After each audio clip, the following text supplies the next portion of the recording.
Welcome to Press Media of India PMI. I am Syed Liaqat Hussain on the news desk, and here is the presentation for today's headlines. GHMC gears up for huge rains forecast from June 12 to 14. CS reviewed progress of Harita Haram. US Consulate Hyderabad to resume student visa services. Congress holds protest programs against fuel prices hike.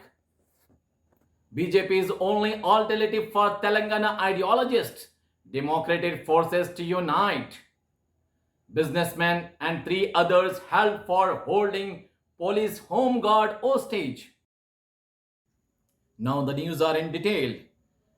With the arrival of monsoon and forecast of heavy rainfall in the city for next 3 days, the Greater Hyderabad Municipal Corporation has put its official and staff on alert, and the civic body has alerted all the field teams, officers and monsoon emergency teams to be prepared for incessant rainfall as well as short duration high intensity rainfall in some areas of the city. The officers and staffs are also directed to ensure that all dilapidated buildings were vacated immediately so as to avoid any untoward incidents. The alert asked the GHMC field personnel to ensure that sufficient safety measures should be taken up a cellar, excavated sites and also evacuate people residing beside structures with old walls. Chief Secretary Somesh Kumar today reviewed the progress of Harita Haram at a meeting held at BRKR Bhavan. Officials informed the Chief Secretary that saplings and other material is readily available. During the course of the meeting, Chief Secretary emphasized the need to focus on multi-level avenue plantation, nurseries and Pale Prakruti Vanams. Shanti Kumari, Special Chief Secretary EF and ST, MS Sobha, PCCF, Arvind Kumar, Principal Secretary MA and UD, Dobrial, PCCSF attended the program.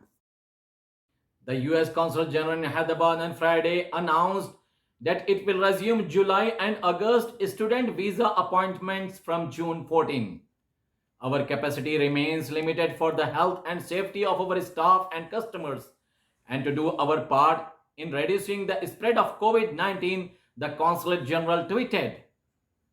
Facilitating legitimate student travel to United States remains a top priority for the US mission to India.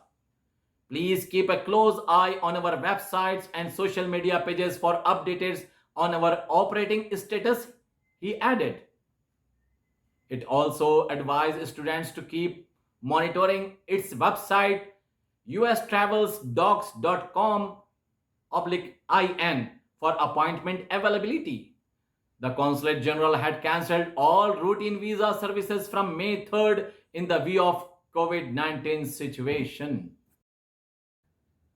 Congress Party today held a protest program against increase in petrol and diesel and gas prices in the country. CLP leader Mallu Bhatti, Vikramarka, MPA Rivant Reddy, Jagga Reddy took part in the protest program at various places in the state. Speaking on the occasion, MP Rivant Reddy said that the excise duty imposed on petrol, diesel and gas prices in the year 2014, rupees 75,000 crore in UPA rule, and while in BJP rule time, Prime Minister Narendra Modi has imposed an excise duty of 3.34 lakh crore. He said that the price of crude oil was $107 during the Congress Party rule, and the diesel was sold for just rupees 54 per litre. He added that they had kept the petrol and diesel prices within the reach of the people in the state during Congress rule. But Prime Minister Modi is not aware of the problems of the common people of the country.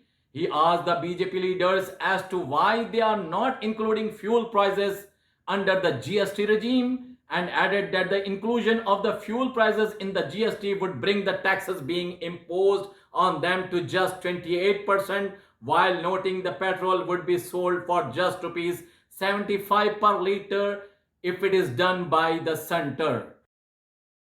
Telangana State BJP Chief Bandi Sanjay Kumar charged that Telangana is governed under a dictatorial regime that is restoring to repression of everyone who questions its actions.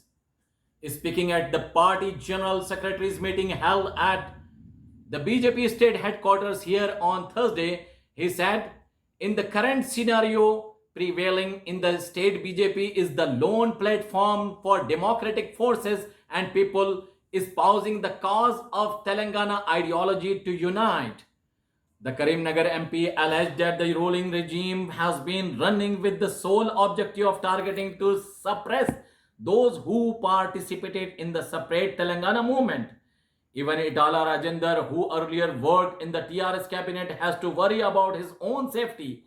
Those toe the line of the ruling party are rated as good people, and those questioning them are branded as corrupt people, he added, referring to the arrest of a senior scribe Raghu, the BJP leader said. Politician Y.S. Sharmila today visited the flood-hit farmers at Vikarabad district. Although the police tried to stop her, she managed to reach farmers and console them. She assured the farmers that she would stand by them. She demanded the state government to buy drunge and damaged paddy from the farmers. She also demanded the state government to pay minimum support price to the farmers whose food grains change color. Sharmila, who left her Lotus Pond residence in the city in the morning, was obstructed by the police at Chitanpalli of Chevalla. They put up iron barricades across the roads to stop her from going ahead. Some tense moments were witnessed at this juncture between the police and the supporters of Sharmila. However, Sharmila made it clear to the police that she was not violating any COVID norms and demanded them to allow her. The police eventually allowed her to go ahead. After the state government further relaxed the lockdown curbs from 1 p.m. to 5 p.m. from Thursday, Hyderabadis who were used to starting their business early morning since May 12 now seem to bag the 12-hour relaxation period. It was observed that except grocery and essential stores, other business establishments opened at 10 a.m. As the lockdown entered day 29th on Thursday, the early morning rush at grocery stores and vegetable markets remained the same, with people floating the COVID norms. From the afternoon till the last hour, huge traffic snarls and massive jams were seen at many junctions in the city. During the day, it was observed that business establishments were back to normal and opened shutters at 10 a.m. Earlier, commercial establishments used to open at 6 a.m. People were making purchases of provisions early in the morning. A businessman and his 3 accomplices were arrested on Thursday, allegedly for manhandling a police home guard and holding him hostage in Patancharu of Telangana Sangareddy district, informed by the police. According to the police, the incident took place when Kanakaya, a home guard, had gone to serve notices to a businessman in Patancharu related to a case. He was trashed and later was held hostage. Home guard Kanakaya was caught by 4 men who threw away his ID card and phone, ignoring the fact that he was a police personnel, and thrashed him, said the police. Later, the Patancharu police arrived at the spot and arrested the businessman Devilal along with his 3 accomplices. A case has been registered under the relevant sections of the law against the accused, who have been sent to judicial remand. Thank you for watching PMI News Hyderabad.